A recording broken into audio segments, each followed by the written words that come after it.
Hello friends, welcome to SA classes. आज हम लोग क्लास 11th के चैप्टर नंबर 3 तत्वों का वर्गीकरण एवं गुणधर्मों में आवर्तीता पढ़ने वाले हैं। सबसे पहली हेडिंग इसमें है क्या, डॉबे-राइनर का त्रिक नियम। डॉबे-राइनर का त्रिक नियम क्या होता है?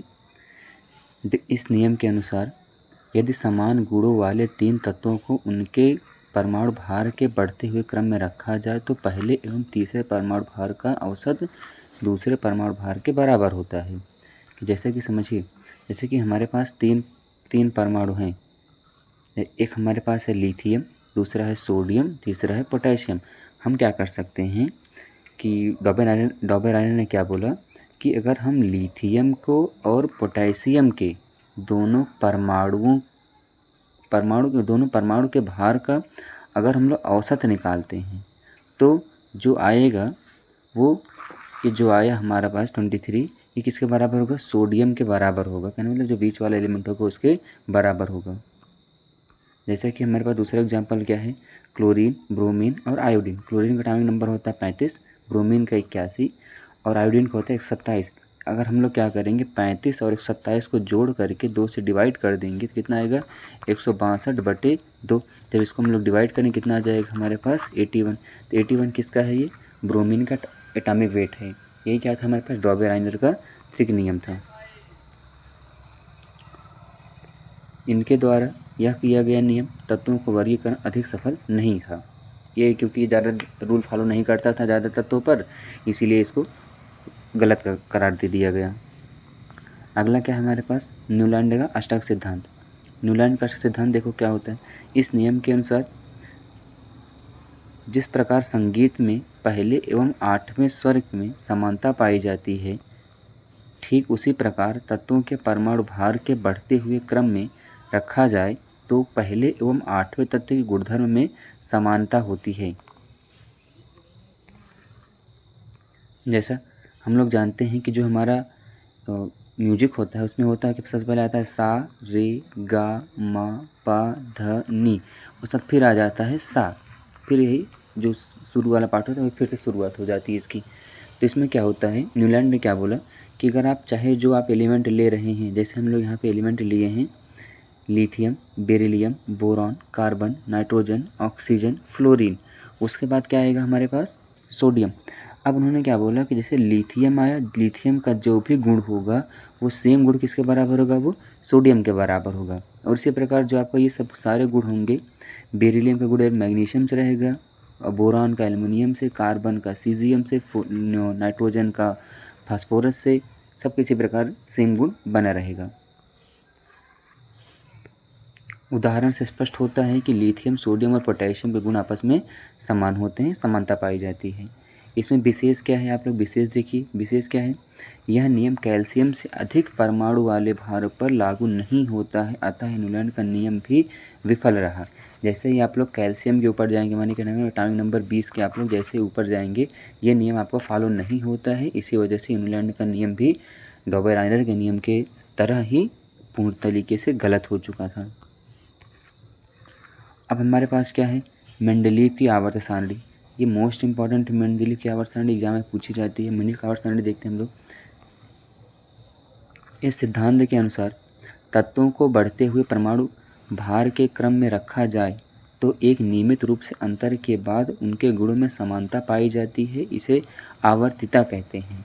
ये पूछा जाता है कि मेंडलीव के जो आवर्त सारणी थी वो किसके आवर्ती फलन थी? तो हम लोग किसको बताएंगे? परमाणु भार के आवर्ती फलन थी। कहने का मतलब उन्होंने जिसको परमाणु भार सबसे पहले था,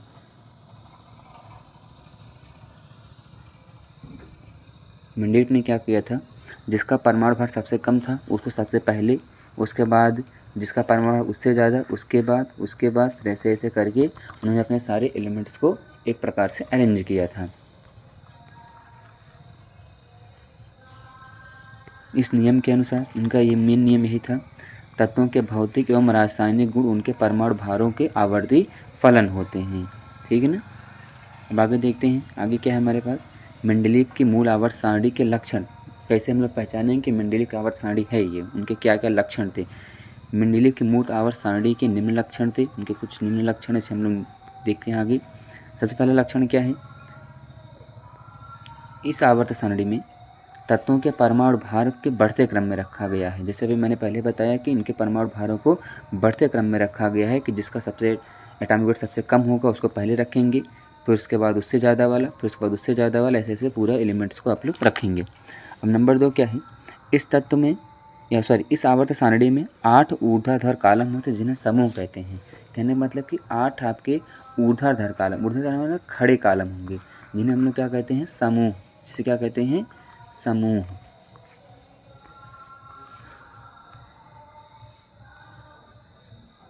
देखिए ये रहा, जैसे अभी हमने क्या बताया कि 8 खड़े कॉलम थे, तो column number 1, column number 2, column number 3, 4, 5, 6, 7, 8, total कितने समूह हैं, 8 समूह हैं।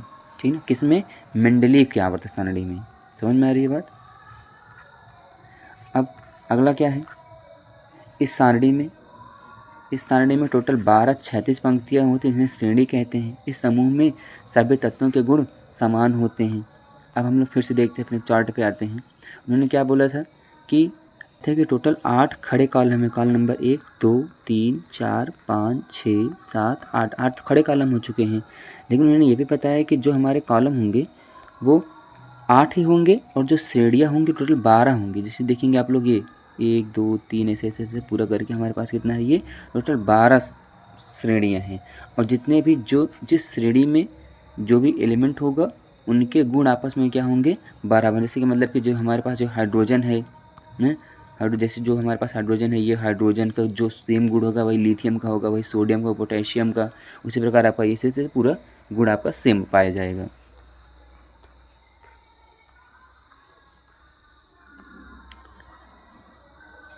अब आगे देखते हैं हम लोग, मेंडलीव की मूल आवर्त सारणी के लाभ कौन कौन से थे। मेंडलीव की आवर्त सारणी का मूल लाभ सबसे जो हम लोग कहते हैं बहुत इम्पॉर्टेंट था, नंबर 1 क्या है, मेंडलीव की मूल आवर्त सारणी के तत्वों के भौतिक एवं रासायनिक गुणों का अध्ययन करना सरल हो गया। पहले तो जैसे हम लोग को पता होता था कि टोटल जितने भी एलिमेंट थे सबका अलग अलग रासायनिक गुण होता है, सबका अलग अलग भौतिक गुण होता है। लेकिन जब से मेंडलीव ने क्या किया, उसको एक पूरे एक आवर्त सारणीबद्ध कर दिया, तो हमको उसको याद करने में थोड़ी सी आसानी हुई। नंबर 2 क्या है हमारे पास, इन आवर्त सारणी में तत्वों के परमाणु भार ज्ञात करने में सहायता मिली। पहले परमाणु भार ज्ञात करने में कठिनाई होती थी, जब इस सारणी की खोज हुई तो परमाणु भार आसानी से ज्ञात किया जाने लगा। नंबर 3 क्या है, इनके आवर्त सारणी में नए तत्वों का खोज हुआ। उन्होंने, आप लोग अगर थोड़ा सा देखोगे तो मेंडलीव ने क्या किया था, बीच बीच में जगह छोड़ दिया है। जैसे देखिए ये जगह छोड़ा, इधर भी छोड़ा, इधर भी छोड़ा, इधर भी, ये आपको इन्होंने जगह छोड़ा है। इससे नए तत्वों को खोज करने में प्रेरणा मिली कि हाँ हमको यहाँ पे एक नए एलिमेंट को खोज करना है, नए एलिमेंट को बताना है यहाँ पे क्या है। अब मेंडलीव की आवर्त सारणी के कुछ दोष भी थे। पहला दोष क्या है, हम लोग दोष देखते हैं। पहला दोष क्या है, इस आवर्त सारणी में कहीं कहीं परमाणु भारों को बढ़ते हुए क्रम में परिवर्तन हो जाता है। जैसे कि उन्होंने ये बताया था कि हम लोग क्या करेंगे, सबसे कम परमाणु भार को सबसे पहले लिखेंगे, उसके बाद ऐसे ऐसे रीअरेंज करेंगे। लेकिन उन्होंने क्या किया था, एक होता है टेलुटेनम का उनका परमाणु भार होता है 125, लेकिन और एक होता है आयोडीन, उसका परमाणु भार कितना होता है 27। लेकिन उन्होंने क्या किया था, इन दोनों को एक दूसरे के ऊपर कर दिया था।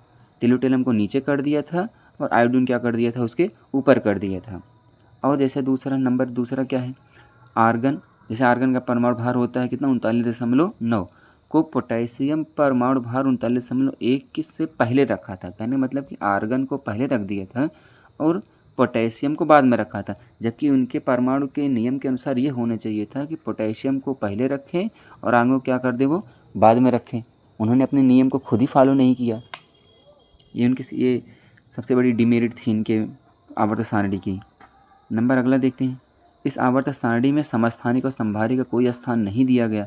समस्थानिक और संभारी का कोई स्थान ही नहीं था इनके आवर्त सारणी में। संभारिक और समस्थानिक क्या होते हैं, जैसे हम लोग जानते हैं कि जो समस्थानिक होते हैं उनके परमाणु क्रमांक आपस में बराबर होते हैं। जैसे हो गया हमारे पास 1H1, 1H2, 1H3, इसे हम लोग बोलते हैं क्या, प्रोटियम, ड्यूटीरियम बोलते हैं, प्रोटियम, इसे हम लोग बोलते हैं ड्यूटी, इसे बोलते हैं हम लोग टाइट्रियम। तो सबका परमाणु क्रमांक समान है। तो आप लोग देखेंगे कि परमाणु क्रमांक किसका भी एक, इसका भी एक और इसका भी एक, इसका कहीं स्थान ही नहीं था परमाणु क्रमांक का, समस्थानिक कोई स्थान ही नहीं था। और इसी प्रकार जैसे जो संभारिक होते हैं, पोटेशियम, आर्गन हो गया, पोटेशियम, उसके बाद कैल्शियम, इनका भी कहीं स्थान ही नहीं था।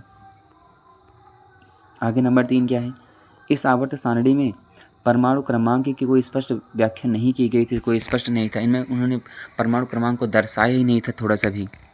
नंबर 4 क्या है, अनेक तत्व जैसे अक्रिय तत्व, दुर्लभ मृदा तत्व को उचित स्थान नहीं मिला था। जो अक्रिय तत्व होते हैं, जो दुर्लभ मृदा तत्व होते हैं, उनको कोई स्थान ही नहीं दिया गया था। दुर्लभ तत्व कौन से होते हैं, जो बहुत कम पाए जाते हैं, वो दुर्लभ तत्व होते हैं। अक्रिय तत्व कौन से होते हैं, अक्रिय तत्व हम लोग जानते हैं नियॉन। अक्रिय तत्व वे तत्व होते हैं जिनका आखिरी सबसेल कम्प्लीटली फुलफिल्ड होता है, वो होते हैं हमारे पास अक्रिय तत्व।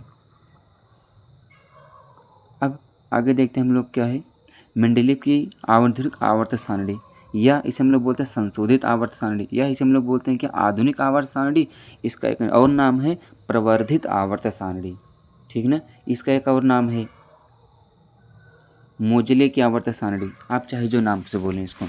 इस नियम के अनुसार क्या, ये नियम देखते हैं हम लोग, इस तत्वों के परमाणु क्रमांक को बढ़ते क्रम में रखा जाए तो एक निश्चित नियमित अंतर पे उनके गुणों में समानता पाई जाती है, जिसे आवर्तिता कहते हैं। कहने मतलब कि जब और मेंडेलीव ने क्या किया था, जितने भी परमाणु तत्वों को उन्होंने देखा था सबको परमाणु भार पर रखा था, लेकिन उन्होंने क्या किया, जो मेंडेलीव की आधुनिक आवर्त सारणी आई उसमें उन्होंने क्या किया, परमाणु क्रमांक पर रखा, कि जैसे जैसे जिसका परमाणु क्रमांक बढ़ेगा उसी प्रकार हम लोग उसको आगे रखते चले जाएंगे। इनका नियम का क्या था, इनका नियम मोस्ट इंपॉर्टेंट नियम याद कर लेंगे आप लोग। तत्वों के भौतिक एवं रासायनिक गुण उनके परमाणु क्रमांक के आवर्ती फलन होते हैं। मेंडेलीव वाले में क्या था, ये परमाणु क्रमांक नहीं, यहाँ पर परमाणु भार था मेंडेलीव वाले में। लेकिन जो प्रवर्धित आवर्त सारणी आई, आधुनिक आवर्त सारणी आई, इसमें क्या हुआ, ये परमाणु क्रमांक के आवर्ती फलन हो गया। आधुनिक आवर्त सारणी के गुण कौन कौन से होते हैं, नंबर 1 गुण कौन सा है, यह आवर्त सारणी में तत्वों में भौतिक एवं रासायनिक गुण का अध्ययन करना सरल हो गया। वही से मेंडेलीव वाले में भी अध्ययन करना आसान हो गया था, भौतिक गुण और रासायनिक गुण को। आधुनिक वाले में भी यही हो चुका है, भौतिक गुण और रासायनिक गुण हम लोग क्या हो गया, आसान हो गया, आराम से याद कर सकते हैं। नंबर 2 क्या है हमारे पास, इस सारणी में परमाणु क्रमांक को ज्ञात करने में सहायता मिली। पहले परमाणु क्रमांक ज्ञात नहीं हो पाते थे मेंडेलीव वाले में, इसमें क्या हुआ, हम लोग आराम से परमाणु क्रमांक को ज्ञात कर सकते हैं। नंबर 3 क्या है, प्रत्येक तत्व के परमाणु क्रमांक में वृद्धि के साथ ऊपर से नीचे की ओर तत्वों में क्रमिक परिवर्तन पाया जाए, जो से निम्न है, कि जैसे कि हम लोग परमाणु क्रमांक में कुछ परिवर्तन करेंगे, ऊपर से नीचे जाएंगे, नीचे से ऊपर की ओर जाएंगे, तो कुछ ना कुछ परिवर्तन होगा, जो कि हम लोग नीचे देखते हैं कौन कौन से परिवर्तन होंगे। जैसा कि पहला हमारे पास क्या है, यदि परमाणु भार ऊपर की ओर जाने पर क्या होता है, बढ़ जाता है। आयनन विभव ऊपर से नीचे आने की ओर क्या होता है, घट जाता है। जैसे हम लोग देखते हैं,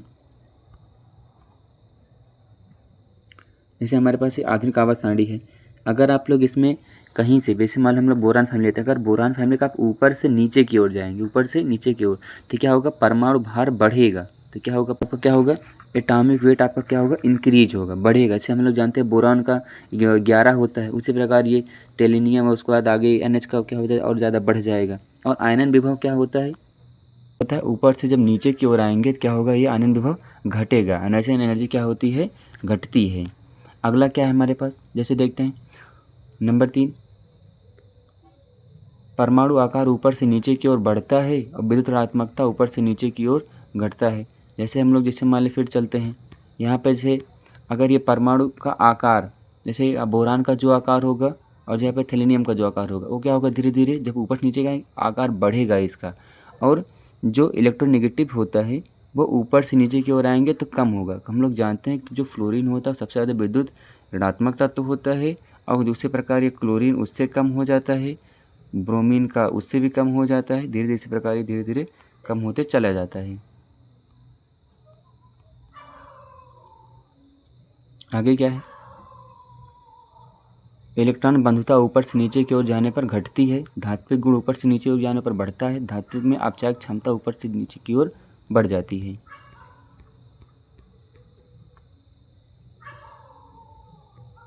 अब आगे देखते हैं मेंडेलीव की आधुनिक आवर्त सारणी के विशेषताएं क्या थी, विशेषताएं आप लोग निम्न देखेंगे, नीचे क्या क्या है। नंबर 1 क्या है, सिरों पर समानता। प्रथम आवर्त को छोड़कर प्रत्येक आवर्त का पहला तत्व क्षार धातु एवं आक्रिय तत्व गैस से होता है। जैसे कि उन्होंने क्या बोला कि पहला तत्व क्या होगा आपका क्षार धातु होगा, दूसरा तत्व क्या होगा आपका अक्रिय तत्व होगा, सबसे आखिरी वाला। तो जैसे हम लोग जानते हैं ये पहला तत्व आपका, पहला तत्व यहाँ शुरुआत हो, पहला तत्व आपका क्या है क्षार, और आखिरी तत्व आपका कौन सा है ये धन नियॉन। नियॉन क्या है आपका एक अक्रिय तत्व हो चुका है। तो कहने का मतलब किसी भी आवर्त में पहला तत्व आपका क्षार होगा, दूसरा क्या होगा अक्रिय तत्व होगा, नोबेल गैस होगा, ठीक है ना।